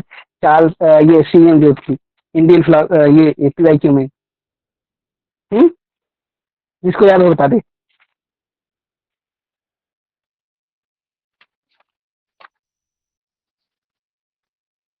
सीएम जोध की कोई किताब पूछी गई है, पता नहीं कौन सी पूछी गई है ना। अ क्रिटिक ऑफ लॉजिकल पॉजिटिविज्म क्या है? अ क्रिटिक ऑफ लॉजिकल पॉजिटिविज्म, इनका पूछा गया है किसका है, जोड का है, ठीक है, सीईएम जोड, JOAD। और जो राधा कृष्णन को लेजिस्लेशन ऑफिसर, संपर्क अधिकारी बोलते हैं, वो यही बोलते हैं, कौन, सीएम जोड बोलते हैं। सीएम जोड एक किताब और लिखते हैं, counter attack from the east, counter attack from the east. लेकिन ये नहीं पूछा गया है, पूछा क्या गया है, अ क्रिटिक ऑफ लॉजिकल पॉजिटिविज्म, ठीक है। अब झूठ नहीं बोल रहे हैं ना। यस ठीक। सर। चार्ल्स टेलर की मान्यता की राजनीति के अनुसार कौन सा कथन सत्य है। चलिए देखिए कौन सा कथन सत्य है। देखिए इसका होगा पहला ही है, इसने मतभेद की राजनीति का समर्थन किया। It advocated politics of difference that emphasized that everyone owed recognition of the unique identity. इसने मान्यता की राजनीति का समर्थन किया, नहीं, मतभेद की राजनीति क्या है, मतभेद की राजनीति का समर्थन किया, जो इस बात पर बल देता है कि प्रत्येक व्यक्ति विशिष्ट पहचान की मान्यता का धारक है। तो पहला ही है, ठीक है। इसने उदासीनता राज की राजनीति, एडवोकेट पॉलिटिक्स ऑफ इनडिफरेंस, ये गलत हो जाएगा। तीसरा क्या है, इसने मतभेद की राजनीति का समर्थन किया, advocate of politics of difference, ये भी गलत हो जाएगा। नेक्स्ट क्या है, इसने गैर मान्यता, तो it emphasize a move from recognition to non recognition. तो मान्यता की राजनीति पहला ही है, ठीक है। सर एक बार आप थोड़ा बता देंगे कि पॉलिटी ऑफ रिकॉग्निशन क्या है? ओ हाँ, ये तो कठिन समस्या है। पॉलिटी ऑफ रिकॉग्निशन क्या है, कोई बताएगा। बहुत लोगों को ऐसा लगता है ना कि हमको तवज्जो नहीं दी जा रही है, तो उनको भी तवज्जो दी जानी चाहिए। यह है पॉलिटिक्स ऑफ रेवोल्यूशन रिकॉग्निशन, यानी जिन जो रिकॉग्नाइज नहीं किए जाते हैं उनको भी रिकॉग्नाइज किया जाना पॉलिटिक्स में, यही है पॉलिटिक्स ऑफ रिकॉग्निशन। यानी जैसे कुछ लोग होते हैं ना जिनको बिल्कुल एक एक टर्म होता है घेटोइजेशन, यानी कुछ कम्युनिटी होती है जिनको बिल्कुल आप दरकिनार कर देते हो, या कुछ लोग होते हैं जिनको आप दरकिनार कर देते हो डेमोक्रेसी में, पॉलिटिक्स में। तो ये कह रहे हैं कि नहीं, उनको भी आपको लेके चलना है। तो यही है कि पॉलिटिक्स में अनरिकॉग्नाइज्ड लोगों को रिकॉग्निशन देना। ये मल्टीकल्चरलिज्म से आते हैं, ठीक है मरियम। हाँ, ये बहु यस संस्कृतिवाद जो है उससे आते हैं। क्या कहते हैं कि जो अनेक जाति, धर्म, लिंग, नस्ल के पे आधारित लोग हैं, सबको सार्वजनिक, ये सबको मान्यता देने का प्रयास करते हैं ना। तो ये व्यक्तिगत पहचान और पारस्परिक मान्यता, व्यक्तिगत पहचान देने की बात करते हैं सभी के लिए ना। चलिए, यस सर। इनकी हाँ, बुक भी यही है ना। इनकी बुक भी यही है, politic of recognition, Charles Taylor की। आइए, as per axioms of quality of categorical syllogism, देखिए कौन सा श्रेणीबद्ध न्याय वाक्य के गुण को के अभिग्रहित के अनुसार कौन सा सही है। दोनों आधार वाक्य नकारात्मक हो सकते हैं, बोलिए सर नो। दोनों आधार वाक्य निषेधात्मक नहीं हो सकते ना। Both the premises can be negative, नहीं ना, क्यों, 6 योर रूल्स हैं, नहीं बताओ तो बताएं 6 रूल क्या है। नेक्स्ट क्या नहीं, है, यदि नेगेटिव नहीं एक, हो सकता है। हाँ यस, यदि एक आधार वाक्य सकारात्मक है तो निष्कर्ष नकारात्मक ही होगा। चलिए, अब ये वाला ना हिंदी में सही लिखा है, यदि एक आधार वाक्य सकारात्मक है तो निष्कर्ष, तो दूसरा वाला निगेटिव होगा, तो निष्कर्ष निगेटिव होगा, क्योंकि एक प्रेमिस अगर निगेटिव हो जाता है तो कंक्लूजन निगेटिव होता है। हिंदी में तो सही लिखा है, चलिए इंग्लिश में देखते हैं। If one premise is positive then conclusion must be positive. यहाँ पे पॉजिटिव, यहाँ पे निगेटिव, ऊट पटांग कर दिया क्या, नहीं, गलत लिख दिया ना। देखिए कंक्लूजन मस्ट बी पॉजिटिव, यहाँ लिखा है कि निष्कर्ष नकारात्मक ही होगा, यहाँ पे लिखना चाहिए था सकारात्मक, तो ये भी गलत है। कैसे गलत है, कह रहा है एक आधार वाक्य सकारात्मक है तो निष्कर्ष सकारात्मक होगा, गलत बात। एक आधार वाक्य अगर सकारात्मक है तो यानी एक तो निषेधात्मक हो जाएगा, तो कंक्लूजन भी निषेधात्मक हो जाएगा, तो दूसरा भी गलत। नेक्स्ट देखिए, एक आधार वाक्य नकारात्मक है तो निष्कर्ष नकारात्मक ही होगा, ये सही है। If one premise is negative the conclusion must B negative, ये सही है, थर्ड करेक्ट है। अगला क्या है, यदि एक आधार वाक्य नकारात्मक है तो निष्कर्ष सकारात्मक या नकारात्मक हो सकता है, ये गलत है ना। तीसरा कोई दिक्कत हो तो बोलिए। 6 रूल ना, सर की बुक में एक बार हम किसी को बताए थे, कीरत को बताए थे कि पेज नंबर 152 पे है। देख लो अभी ये पेज नंबर 152 पे है। आदरणीय गुरुदेव अविनाश तिवारी सर की बुक में एक पेज नंबर 152 पे 6 रूल दिया हुआ है, आप वो पढ़ लीजिए। या एक बार चर्चा कर दें, सिंपल सा है, हो जाएगा ना। यस सर, हो जाएगा। आई ये निम्नलिखित में से कौन तृतीय आकृति की मनोदशाओं का सही मिश्रण है? सेकंड अनूप बता, सेकंड क्या होगा? सेकंड ऑप्शन होगा सर। नहीं, हाँ दराप्ती, ठीक है, दराप्ती दतीसी फिलिप्पान फेसाको डिशमिश एंड बोकार्दो, ठीक है, सेकंड होगा। देखिए ये क्यों नहीं होगा? दराप्ती दतीसी फिलिप्पान फेरिसान डिशमिश एंड बोकार्दो, है ना? Yes sir two, yes sir two होगा। हाँ फेरिसान किसमें होता है? तो फेरिसान चौथे में होता है ना, सर इसीलिए फोर्थ। ये हाँ 2 नंबर तो नहीं होगा सर, 2 नंबर नहीं खिसापो होगा। है उसमें। सर वही तो इंग्लिश में सही हो। उल्टा लिखा है क्या? हाँ ये गलत किसने करा दिया? हाँ पहला ही होगा, दराप्ती फिलिप्पान हाँ फेरिसान तो पहला डिशामिश ही एंड तो है बोकार्दो, ना। पहला है। यस यस, बहुत बढ़िया। थर्ड फिगर में पहला ही है। यस गुड, बहुत अच्छे, थैंक यू। सर आपने खुद भी टिक कर दिया था, उसने कहा था हाँ हाँ ठीक है ठीक है। बताना चाहिए ना। हाँ ये तो है। चलिए ये देखते हैं। All students are young, some students are not young. तो देखिए all students are young A हो जाएगा, सम स्टूडेंट्स ओ हो जाएगा। ए और ओ के बीच में रिलेशन अभी अभी एक शॉर्ट्स डाला गया है यूट्यूब पे। ए और ओ के बीच में कौन सा? कॉन्ट्रडिक्टरी। कंट्रोडिक्टरी। सेकंड आप ऑप्शन। बताना कि आवाज है कंट्राडिक्टरी, ये दूसरा आंसर हो जाएगा ना, कीरत की कंट्राडिक्टरी। आवाज है सर। चलिए which one of the following is an invalid inference? निम्नलिखित में से कौन सा अवैध अनुमान है? तो अवैध अनुमान क्या है? देखिए इसको इनवैलिड में कौन सा होगा? देखिए पहला क्या है, इफ पी। देखिए if P then Q, if P then Q ऐसे कर देंगे ना, पी इंप्लाइज क्यू। कह रहे हैं not P negation P therefore Q. ऐसा होता ये है क्या? गलत है ये। ये गलत है ना, ये कोई रूल ही नहीं है। यहाँ हाँ पी सर, होता एक है, यहाँ नंबर। प्लस होना चाहिए जाता है, ये गलत हो जाएगा। दूसरा देखिए इफ पी देन क्यू, तो इफ पी देन क्यू ऐसे कर दी। फिर कह रहे हैं नॉट क्यू निगेशन क्यू लिख लिए, देयरफॉर नॉट पी। हाँ ये मॉडस्ट टोलेरेंस का रूल है ना, दूसरा सही है। Yes yes sir. If P then Q P there Q, ये मॉडस्ट पोनेंस का है। If P then Q P therefore Q, ये मॉडस्ट पोनेंस, ये पहला ये तीसरा वाला किसका है? मॉडस्ट पोनेंस का है। यस नेक्स्ट क्या है, आइदर पी आर क्यू, यानी पी या क्यू। ओके फिर क्या है, नॉट पी निगेशन पी, ये डिस्जंक्टिव सिलोजिज्म है ना, therefore yes Q. Sir. Yes sir, जी सर। यस दियस। है ना, गलत बता दिया करें तो बता दिया करो मरियम ना। नहीं सर, सर तो सही एक है इसका निगेश। सर एक मिनट पहला ऊपर चलिए। हाँ? सर एक मिनट ऊपर चलिए, वो थर्ड फिगर एक बार फिर से देखते हैं हमें क्वेश्चन। अच्छा थर्ड फिगर के आगे ऊपर, हाँ 43 में। अच्छा 42 देख लो, देख लो सब लोग देख लीजिए। सर की बुक में पेज नंबर कितने पे है, किसी को पता है? 125। सर बुक का कोई आइडिया तो नहीं है, बट सर ने पिछली बार जब ये वाला चैप्टर करवा रहे थे लॉजिक की क्लास में, तब उसमें शायद हाँ मैंने देखा है कि कहाँ गया सेकंड। हाँ 125 पे है। यस सर, वन वाला ठीक है बिल्कुल। वन वाला ठीक है ना। देखिए यस। ये दराप्ती, देखिए थर्ड में क्या होता है, दराप्ती दतीसी फेलप्तान फेरिसान फेरिसान दिशामिस और बुकार्दो। अच्छा ये सेकंड वाला जो है, देखो कहाँ गलती कर रहे थे हम लोग। दराप्ती दतीसी फेलप्तान, फेलप्तान जो होता है वो किसमें होता है? फेलप्तान तीसरे में ही होता है, यहाँ सही है। फेलप्तान सर फेसापो, खिसापो है ना, खिसापो गलत है। गुड गुड, यहाँ पे गोला कर लीजिए, फेसापो चौथा है। यहाँ पे लिख लीजिए 4 नंबर, इसलिए ये गलत हो जाएगा। डिसामिस बाकी सही है।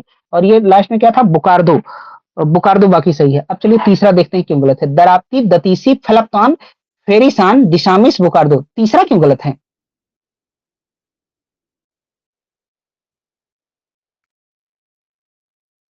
देखिए ये क्या है, सेकंड दराई है ना, ये देखिए दराई है, दराई किसमें है, दराई फर्स्ट है, बारबरा हाँ तो ये देखिए सर चौथा चलिए देखते हैं हेडिंग गलत है। दराप्ती गतिशी फिलिप्पॉन फेरिसान, फेरिसान डिमारिस, देखिए ये डिमारिस को गोला करिए, ऐसे डिमारिस को गोला करिए, यहाँ लिखिए 4, डिमारिस 4 में है, देखिए डिसामिस 3 में है और डिमारिस 4 में है ना। 4 में क्या क्या है, ब्रह्मांतीत, केमेनस, फेसापो, फेसिसान, डिमारिस, तो यहाँ पे 4, तो सबके सामने चाहे तो लिख लीजिए, फेसापो यहाँ चौथा वाला आ गया, और यहाँ पे क्या है, दराई यहाँ पहला आ गया, यहाँ पे दिमारिस आ गया, यहाँ चौथा आ गया, इसलिए गलत हो गया ना, है ना। Yes sir. ठीक मरियम। सर रुकिए रुकिए, जाइएगा नहीं अभी, 1 मिनट सर। अच्छा नहीं जाएंगे, क्यों रो रहे कस्तूरी? कुछ नहीं सर। रोना नहीं है किसी को ना। सर हाँ सर यहाँ पे बहुत सारे वो पूछे, लेकिन सर कभी कभी ऐसा होता है कि इतने सारे नहीं याद करने पड़ते हैं सर, कुछ कुछ याद करने पड़ते हैं, और जो हमने लिस्ट में याद किए सर वो इतने सारे नहीं है सर, थोड़े ही से हैं वो कौन कौन से? सर। जैसे कि रुकिए 1 मिनट बता रहे हैं हाँ बता दो। सर। जैसे कि थर्ड वाला फिगर है तो सर हमने इसमें इतने नहीं याद किए सर, जैसे कि हाँ हमने ये फिलैप्टॉन याद किया है, और ना ही सर ये दराब्ती सर, हाँ ये सब चीजें सर। ठीक है, हाँ ठीक है, मतलब जैसे मन करे वैसे याद कर लो है ना। नहीं सर, तो मतलब कैसे, नहीं सर कैसे याद करना है ये हम पूछ रहे हैं सर। कैसे याद कर? सर मतलब वैध कितने इसमें, अवैध कितने सर, ये भी तो। ये ना सबके सब वैध हाँ वैध अवैध कहाँ से? 8 में से 6 है टोटल। क्या बताया था उसमें, लिखा हुआ है सर की बुक में ये। 256 पहले में है। 8 में से 4 हैं, दूसरे में 8 में से 4 हैं। तीसरे में 6 हैं। जी सर, 8 में से 6 हैं, और लास्ट वाले में हाँ 5 है। 2 4 5 है। जी सर। है ना। सर हमें जो पूछ रहे हैं वो हम बाद में पूछ लेंगे, अभी हम समझ नहीं पा रहे क्या कहें। ये कह रहे हैं कि जो पहली आकृति है उसमें बारबरा, दराई, सेलर एंड फेरी 4 ही तो हैं, ये बताना चाह रहे हैं आशुतोष। और जो दूसरी आकृति है उसमें केमिस्ट्रस, बोरोको, फेस्टिनो के सारे, उसमें भी तो 4 ही हैं, केमिस्ट्रस, बोरोको, फेस्टिनो के सारे।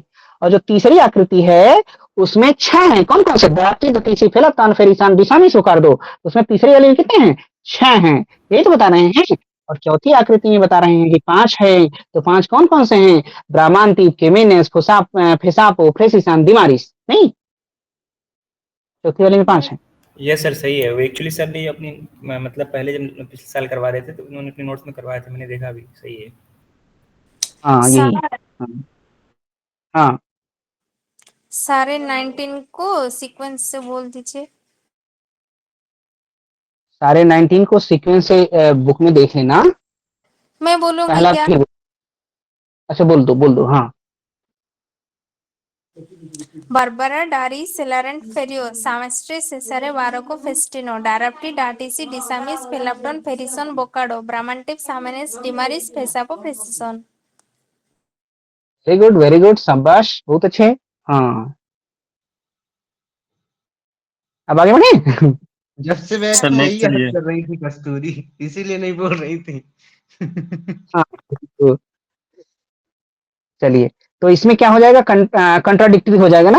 ये जो बुल हैं, जॉर्ज बुल हैं, वो केवल ओनली कंट्राडिक्टरी रिलेशन को मानते हैं और कोई रिलेशन को नहीं मानते। और जॉर्ज बुल एक है एग्जिस्टेंशियल इंपोर्ट मानते हैं, किसमें मानते हैं, George bull existential import particular में मानते हैं, आई और ओ में मानते हैं, यस यही ना। हाँ, सर एरिस्टोटल तो 4 मानते हैं ना। हाँ एरिस्टोटल सब मानते हैं, 4 क्यों? मानते हैं, यस। सर हमें मिल गया सर, हम पूछे फिर। पूछ लो। सर यहाँ पे जो हमने नोट्स बनाए सर, पता नहीं कहाँ से वो बन गए, तो उसमें निरपेक्ष न्यायवाद के वैध 15 है पूरे रूप, तो सर बारबरा सिलेरेंट, दारी फेरियो, केमेस्टस के सारे बोरोको फेस्टिनो, दादीसी दिसामिस फेरिसन बोकार्डो और कैमेनिस डिमारिस फेसिसन। बस सर हो गए 15। लेकिन टोटल ये जो है 19 ना, है। हाँ 15 भी हैं, ये 19 हैं। तो सर अपने उसमें लिखवाए थे, तो कोई बताएगा, इस पे प्रकाश डालेगा? अनस, कुछ याद आ रहा है कि 19 और 15 का क्या चक्कर है? सर क्या सर करें? उसमें जो एग्जिस्टेंशियल फेलिसी है ना, उसको बाद में सर, हाँ मॉडर्न लॉजिक में, जिसमें एग्जिस्टेंशियल फेलिसी आता है, ए आई, हाँ इस तरह का नियमन को हटा दिया गया है कॉपी के लॉजिक में। हाँ यस, एक बार फिर से क्लियर क्लियर बोल दीजिए, तो आवाज कम आई आपकी। जी सर, बोल रहे हैं जैसे ए आई है, एग्जिस्टेंशियल फेलिसी जिस नए में होता है ना, तो हाँ उसी को हटा दिया गया, उसी पे 4 आएगा, उसका रहा। यस, तो यानी कि मरियम, यानी कि सर बाकियों में एग्जिस्टेंशियल फैलेसी, इसलिए उनको हटा दिया गया सर। Yes yes. अच्छा अच्छा ठीक। और ये सर का वो देख के हम लोग इस पे और बात करेंगे, इसमें सर ने बहुत कुछ लिखवाया था और भी, तो देख लेंगे तो बताएंगे ना फिर से, ठीक है? Yes sir. चलिए आगे बढ़ते हैं। ये नेक्स्ट क्या है, देखिए, विद्यार्थी मूर्ख कभी नहीं होते, स्टूडेंट्स आर नेवर फुलिश। क्या होगा? ई प्रोपोजिशन से। ई प्रपोजिशन। प्रोपोजिशन, यस, बहुत अच्छे। ये हो जाएगा ई। कहाँ गया लास्ट वाला? अब ये देखिए, ये question, predicate term of negative proposition is distributed ना, तो देखिए ए ई आई ओ, ए में क्या होता है? ये प्रेडिकेट, ये सब्जेक्ट, ये प्रेडिकेट। तो ए में सब्जेक्ट डिस्ट्रीब्यूट, प्रेडिकेट नॉट, ई में दोनों डिस्ट्रीब्यूट, आई में दोनों अनडिस्ट्रीब्यूट, और ओ में क्या होता है? ओ में होता है सब्जेक्ट अनडिस्ट्रीब्यूट और प्रेडिकेट डिस्ट्रीब्यूट। चलिए पर देखते हैं, predicate term of negative propositions is distributed, तो नेगेटिव सही है। प्रोपोजिशन आई और ओ, हाँ। तो ये देखिए, नकारात्मक तर्क में विधेय पद वितरित होते हैं, बिल्कुल सही, पहला सही हो गया। देखिए दूसरा, सकारात्मक तर्क वाक्य के विधेय पद अवितरित होते हैं। सकारात्मक predicate term of affirmative proposition, मतलब ए और आई, तो इसके प्रेडिकेट अनडिस्ट्रीब्यूट होते हैं। ये भी सही है ना, दूसरा भी? जी यस सर सर। सही है। नेक्स्ट देखिए, subject term of the universal proposition is distributed, जो सही है। सार्वभौमिक, हाँ ये सही। सब्जेक्ट, ये भी सही ए है। तो proposition. Answer A B C तीनों से, यस, तीनों सही है, यस। आइए, सम स्नेक्स आर फ्रेंडली, कुछ सांप मैत्रीपूर्ण होते हैं, ठीक है। फिर है कोई no friendly beings beings bite, कोई मैत्रीपूर्ण प्राणी काटते नहीं है, अतः कोई सांप काटते नहीं है। चलिए देखा जाए क्या होगा। Illicit minor. Illicit minor, yes, बहुत अच्छे। देखिए इलिसिट माइनर होगा, ये हो जाएगा ए ई आई, ये आई हो जाएगा, नो फ्रेंड ये ई हो जाएगा, और ये वाला भी ई हो जाएगा। देखिए ई में क्या होता है? बोथ डिस्ट्रीब्यूटेड, स्नैक्स और बाइट यहाँ डिस्ट्रीब्यूटेड है ना, ये।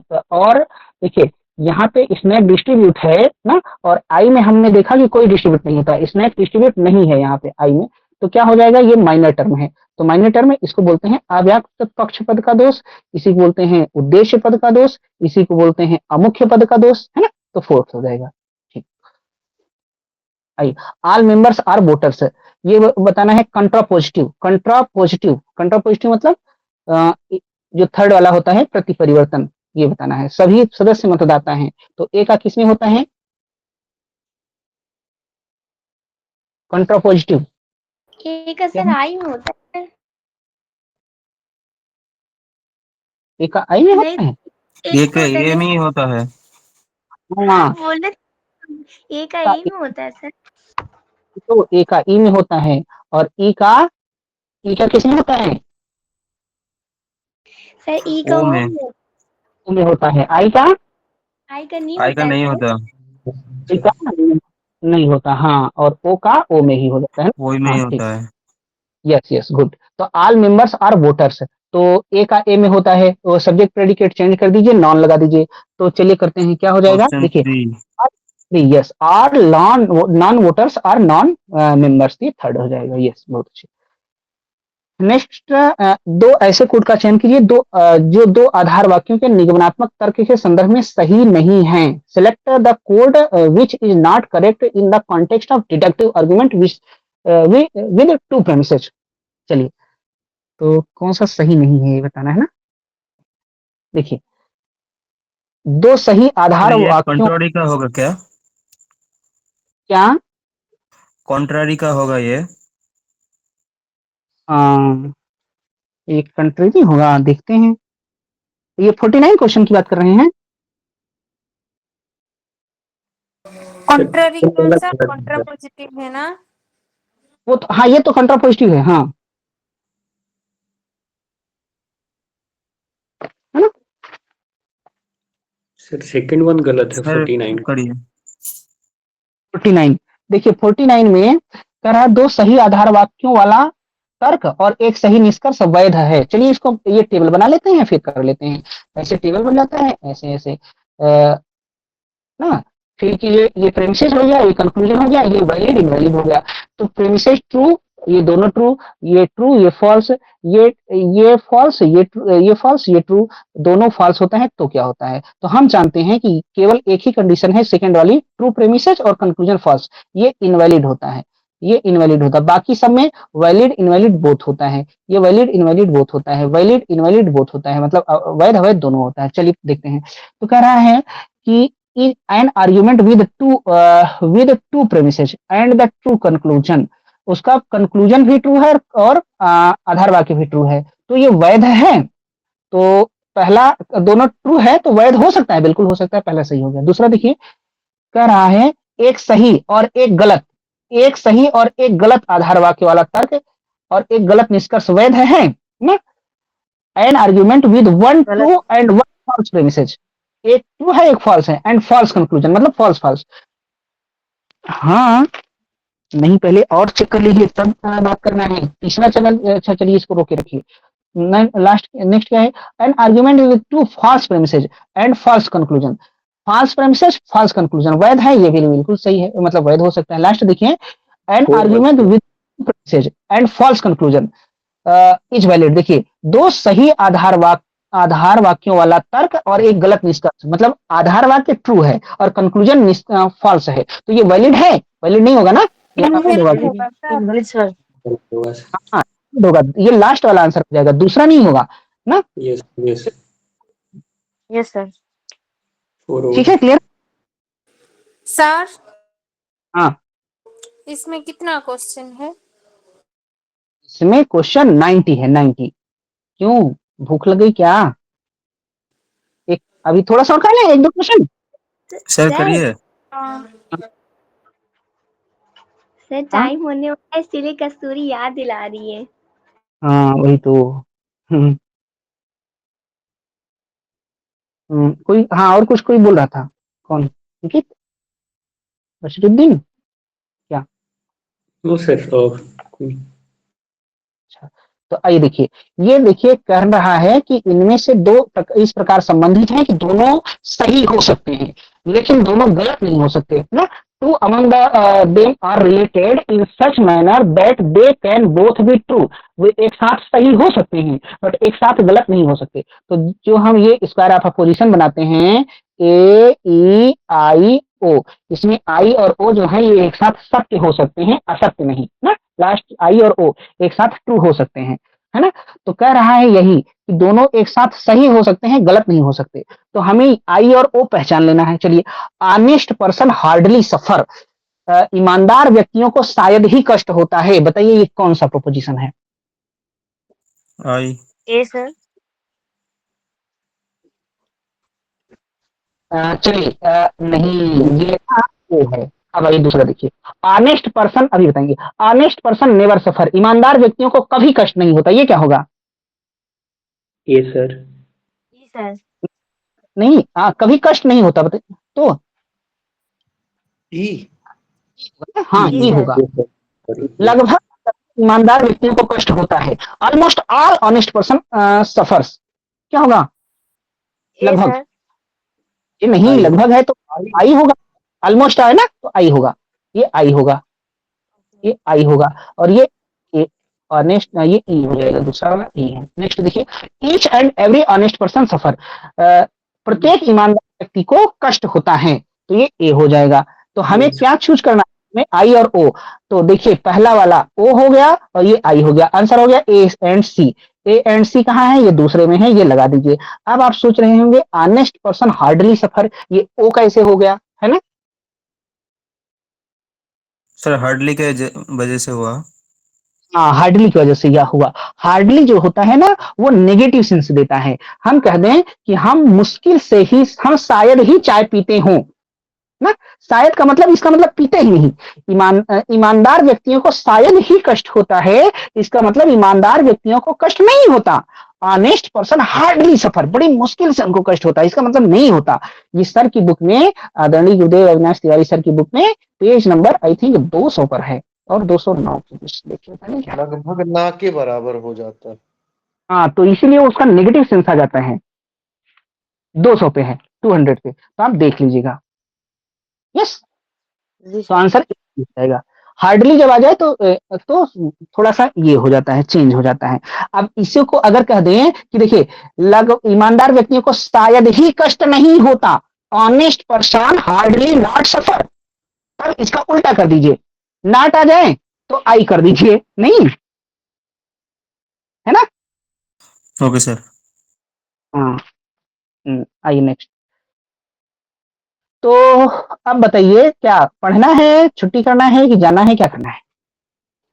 सर हमने छुट्टी किया जाए, फिर 40 क्वेश्चन अभी हैं ना, कल चाहेंगे तो कर लिया जाएगा या देखा जाएगा, है ना? जल्दी जल्दी। हम्म, हाँ, लगा आशुतोष दिए थे अपने से। ऑन करिए, 60 तक करते हैं। किसने विरलन और संघनन को ब्रह्मांड के सृजन की दो भिन्न प्रक्रियाओं के रूप में बताया? Who among the following ascribe refraction and condensation as to different. देखिए एयर वे होता है ना, तो एयर कौन मानते हैं? एयर मानते हैं एनेक्सिमेनिस।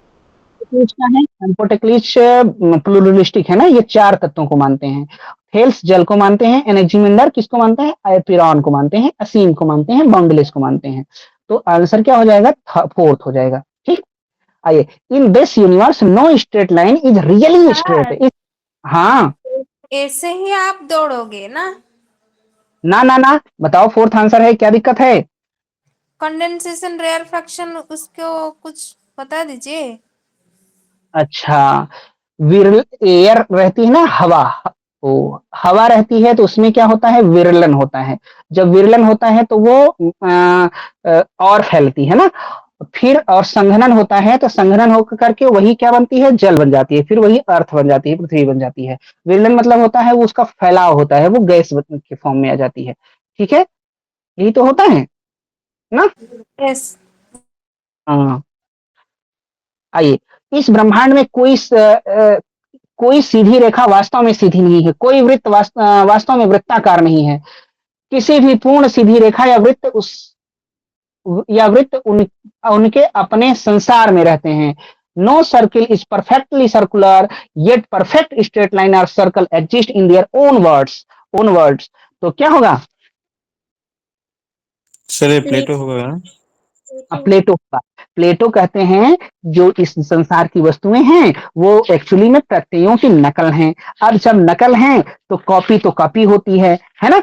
तो यहाँ पे कोई सीधी रेखा हम कितना भी सीधी बनाएं, ये प्रत्यय की कॉपी है, आइडियाज की कॉपी है। तो आइडिया अपने ट्रांसेंडेंटल जगत में रहते हैं, तो सीधी तो वो है, ये सीधी कहीं कहाँ हुई? ये उसकी नकल मात्र है ना। ये सर्कुलर तो वहां पे है, यहाँ पे तो इसका नकल मात्र है, तो इसलिए प्लेटो हो जाएगा। प्लेटो कहते हैं कि कलाकारों को देश से निकाल देना चाहिए, ये भी कला की कॉपी करते हैं। यहाँ कला थोड़ी है, कला तो ट्रांसेंडेंटल जगत में है ना। तो कलाकारों को देश से भगा देना चाहिए, प्लेटो कहते हैं। तो आंसर कहाँ गए? ये प्लेटो हो गए। ठीक,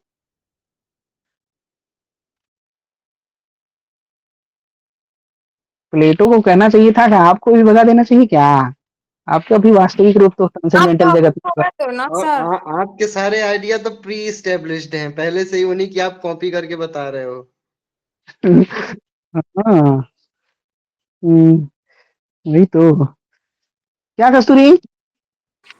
आप भगा दो ना सर प्लाटो को, ना छुट्टी ना दे ना दो।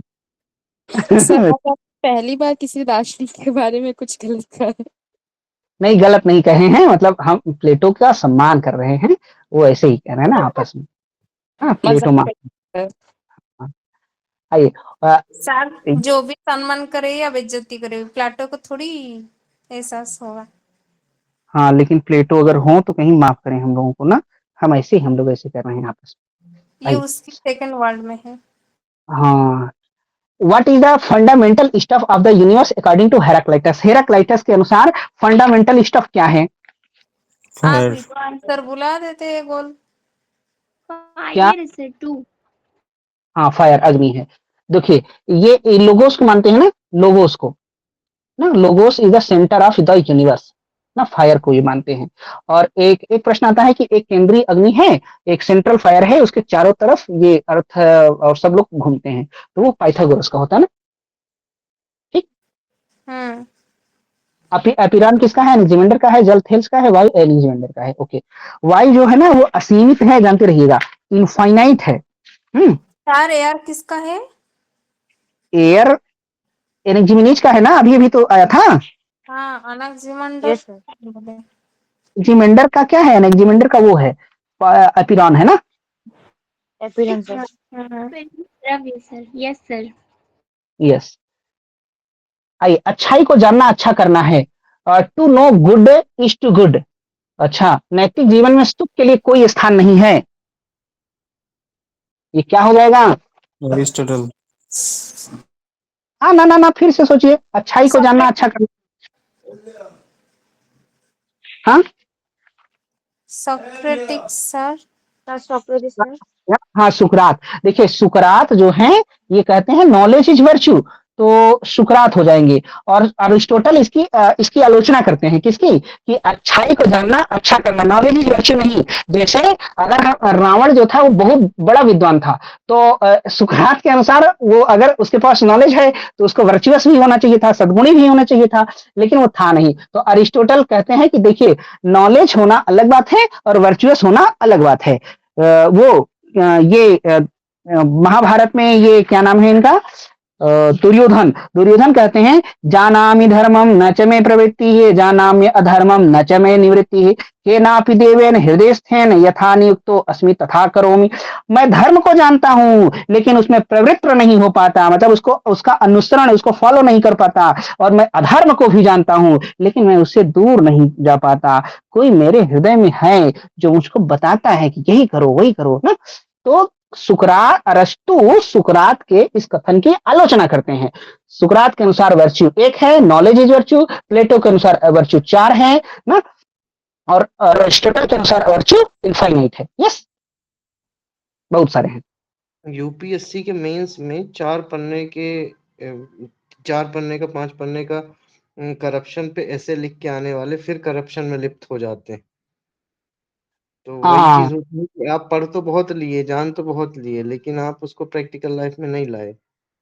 हाँ, और सुकरात कहेंगे कि ऐसा है कि वो एक्चुअली में जान ही नहीं पाए, भले वो जानने का ढोंग करते हो लेकिन वो जान नहीं पाए, इसलिए वो करप्शन कर रहे हैं शुक्र ना। और अरस्तु कहेंगे नहीं, जानते हुए भी करते हैं। तो ये बात है, मतलब आलोचना करते हैं। हाँ, ये है। Who among the following holds the view that Earth is a flat disk floating on water? इसके अनुसार पृथ्वी जल पर बहती हुई चौकोटी डिस्क के अकॉर्डिंग है। हाँ, हो जाएंगे। डेमोक्रेटस परमाणुवादी है ना। और एनर्जीगोरस कौन है? एनर्जीगोरस किसको मानते हैं? नाउस को मानते हैं क्या? नाउस। पाइथागोरस संख्या को मानते हैं। यस। एक बार सर टेस्ट जा रहे थे। हाँ, ये वाली कहानी सुना दीजिए सर। यार थेल्स जा रहे थे और ऊपर देखते हुए जा रहे थे। थेल्स का थ्योरम क्लास 9th में पढ़े होंगे ना। थेल्स का थ्योरम है, ये मैथमेटिक्स में भी इनको मैथमेटिक्स का फादर भी माना जाता है। तो ये ताराओं, नक्षत्रों, ग्रहों को मतलब देखते थे, तो देखते हुए जा रहे थे, ऊपर देखते हुए जा रहे थे और नीचे पता नहीं चला, कुएं में गिर गए। अब कुएं में गिर गए तो कुएं में पानी था नहीं, बच गए, तो बच गए तो कहें ओ कुएं पानी की वजह से बच गए ना, इसका मतलब चलिए पानी ही मूल द्रव्य है। आइए, what is thing according to Aristotle, Aristotle के अनुसार वस्तु क्या है, तो क्या है, compound of matter and form ना, ये पदार्थ और द्रव्य का यौगिक है ना। Yes sir. Then the existence of God by the argument of from motion, किसने गति के तर्क द्वारा ईश्वर के अस्तित्व का प्रतिपादन किया। देखिए गति के तर्क तो अरिस्टोटल भी मोर थॉमस बोलते हैं। एक्विनास। हाँ, तो अरिस्टोटल में है तो वो लगाना है, एक्विनास में है तो वो लगाना है, दोनों में है तभी अरिस्टोटल लगाना है, ये एक्विनास बोलते हैं। ये 5 आर्ग्यूमेंट दे देते हैं, प्रथम 3 को क्या बोलते हैं, कॉस्मोलॉजिकल आर्ग्यूमेंट बोलते हैं। ठीक है, आइए। Yes sir. Yes sir. देखिए रीजन एंटीथेसिस ऑफ रिवोल्यूशन, देखिए कल ये क्वेश्चन आया था, उसमें तर्क प्रकटन का प्रतिपक्ष है अकॉर्डिंग टू अगस्टाइन, अगस्टाइन के संदर्भ में बताना है। तो रीजन इज एंटीथेसिस क्या होगा,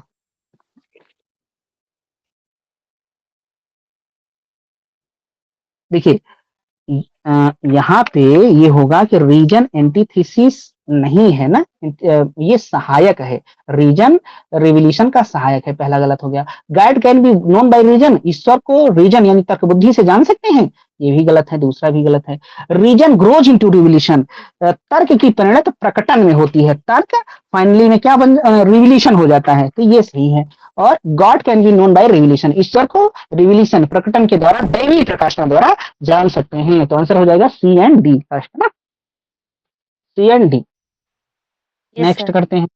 ओ हाँ, हम नहीं जानते कि ईश्वर द्वारा सृजित वस्तुओं के कुल योग में भूकंप और वैश्विक महामारी जैसी घटनाओं का स्थान है। We do not know that events like earthquake and epidemics have a place in the total selection of things created by God। तो देखिए ये क्या हो जाएगा, हाँ लाइब्निज हो जाएंगे ना। लाइब्निज क्या कहते हैं, लाइब्निज कहते हैं कि this is the best world. Leibniz के साथ एक लोग और बोलते हैं कि यह संसार सर्वोत्तम संसार है, दिस वर्ल्ड इज बेस्ट। लाइब्निज और कौन है, किसी का नाम याद है?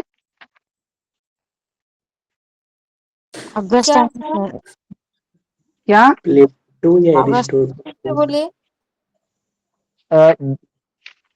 फिर से बोल दे कोई। सर अगस्टाइन होते हैं ना, वही बोलते हैं। अरे अगस्टाइन नहीं होते, this is the best possible word, Augustine नहीं होते। कौन होते हैं? नहीं, और वो कुछ बोलते हैं ना, अगस्टाइन भी कुछ बोलते हैं ना। अगस्टाइन कहते हैं हाँ कि मनुष्य सृष्टि का सर्वोत्तम प्राणी है, best creature, man is the best creature.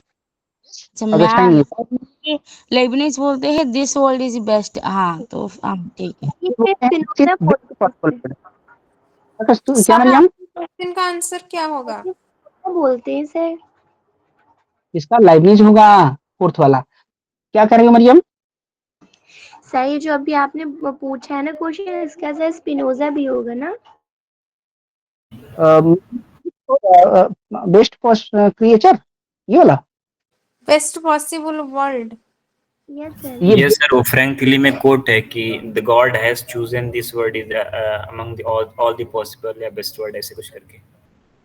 ये हाँ किसका है अनश?